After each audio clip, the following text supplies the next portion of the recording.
Hello friends, तो चलिए आज का क्लास स्टार्ट करते हैं। आज का क्लास एक नए टॉपिक से है, पास्ट इंडेफिनिट टेंस, यानी कि अब हम लोग पास्ट टेंस पढ़ेंगे। और पास्ट से पहले आता है प्रेजेंट। प्रेजेंट का हमने पूरा पार्ट पहले ही ख़त्म कर दिया है।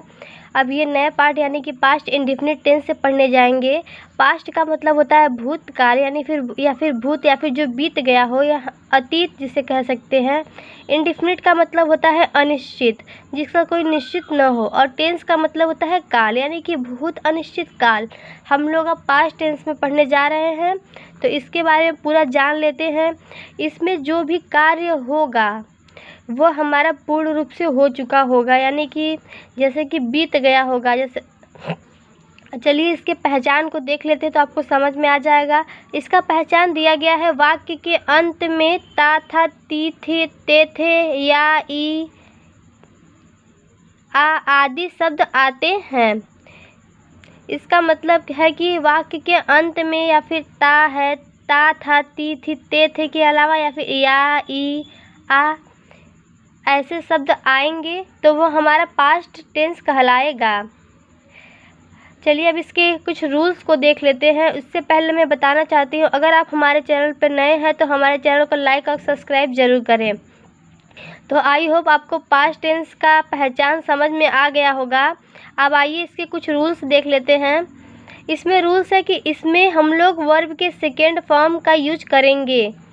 इसमें हम लोग वर्ब के सेकेंड फॉर्म का यूज करेंगे। और अगर इंट्रोगेटिव सेंटेंस हमारा होगा तो उसमें डिड लगाते हैं। और जहाँ पे इंट्रोगेटिव सेंटेंस आ गया, अगर हम लोग डिड लगा दिए, डिड के बाद हम लोग वर्ब के फर्स्ट फॉर्म का प्रयोग करते हैं, ना कि सेकेंड फॉर्म की वर्ब का प्रयोग करते हैं।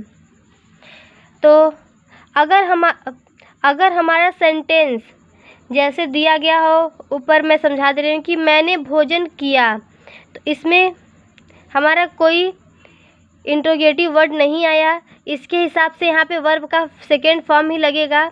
अगर यहीं पे हमारा कब, क्यों, कैसे आ जाता तो डिड लगाकर हम लोग वर्ब के फर्स्ट फॉर्म का यूज करते हैं। अब आइए आगे देख लेते हैं। दिया गया है सिंपल सेंटेंस। अगर वाक्य हमारा साधारण होगा, यानी कि सिंपल होगा, उसमें नहीं, कब, क्यों, कैसे इत्यादि शब्द नहीं आएंगे, तो हम लोग सब्जेक्ट को पहले यानी उसके कर्ता को लिखेंगे, फिर वर्ब के सेकेंड फॉर्म, फिर ऑब्जेक्ट को लिख देंगे। उसके बाद अदर वर्ड होगा तो अदर वर्ड को लिखेंगे, अन्यथा ऑब्जेक्ट के बाद फुल स्टॉप लगाकर हम लोग सिंपल सेंटेंस यहीं पर स्टॉप कर देंगे। यहीं पर हमारा सिंपल सेंटेंस पूर्ण रूप से पूरा हो जाएगा। अगला हमारा दिया गया है निगेटिव सेंटेंस। निगेटिव सेंटेंस का मतलब है कि वाक्य में नहीं, कभी नहीं ऐसे वर्ड आते हैं तो उसे निगेटिव सेंटेंस कहते हैं। अगर निगेटिव सेंटेंस होगा तब पर भी हम लोग डिड नॉट लगा के वर्ब के फर्स्ट फॉर्म का ही यूज करेंगे। तो उसके लिए स्ट्रक्चर हमारे क्या है, subject plus did not plus verb का फर्स्ट फॉर्म प्लस ऑब्जेक्ट।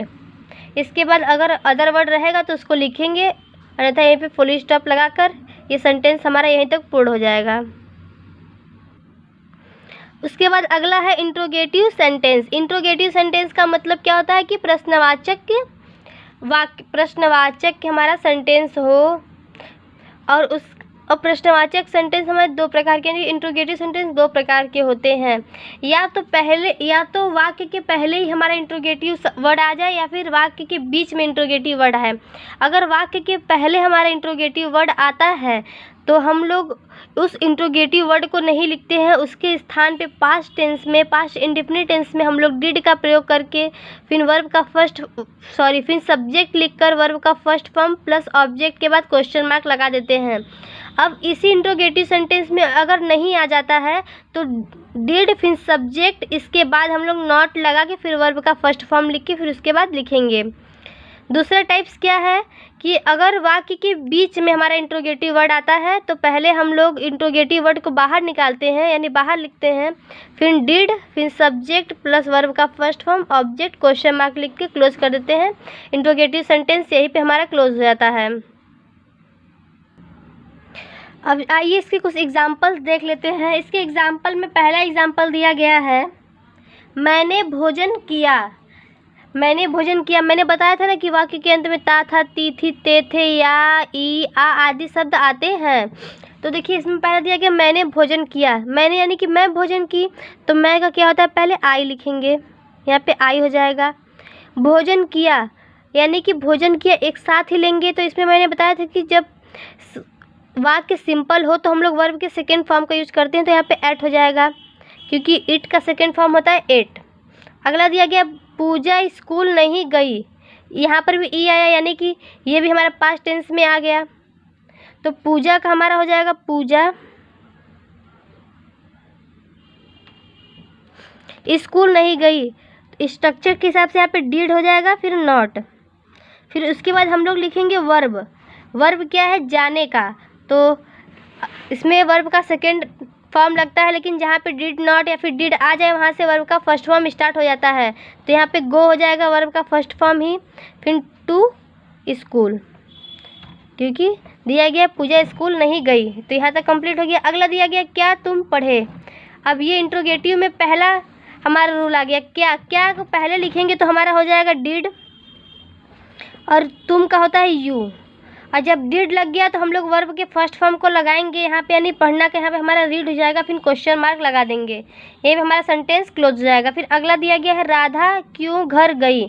तो अब देखिए इंट्रोगेटिव में दूसरा टाइप हो गया, क्यों हमारे बीच में आ गया, यानी कि इंट्रोगेटिव वर्ड हमारे बीच में आ गया। तो इसको हम लोग पहले लिखेंगे, तो क्यों का होता है वाई, वाई मतलब क्यों। फिर उसके बाद डिड लगाएंगे, फिर हमारा सब्जेक्ट यानी कर्ता कौन है, राधा है, तो राधा लिखेंगे। फिर उसके बाद घर गई, अब डिड लग गया है तो गो हो जाएगा, और घर का होता है होम, यहाँ पे क्वेश्चन मार्क। तो राधा क्यों घर गई, तो why did Radha go to home. तो आई होप आपको पास्ट टेंस अच्छे समझ में आ गया होगा। पास्ट इंडेफिनिट टेंस को अच्छे से समझाने की मैंने पूरी कोशिश की है। इसका एक वीडियो मैं अगला अपलोड करूंगी, जिसमें मैं सिर्फ और सिर्फ एग्जाम्पल कराऊंगी। लेकिन आज तक का वीडियो यही तक था। अगर आपको आज का क्लास अच्छा लगा हो तो आप हमारे चैनल को लाइक और सब्सक्राइब ज़रूर करें।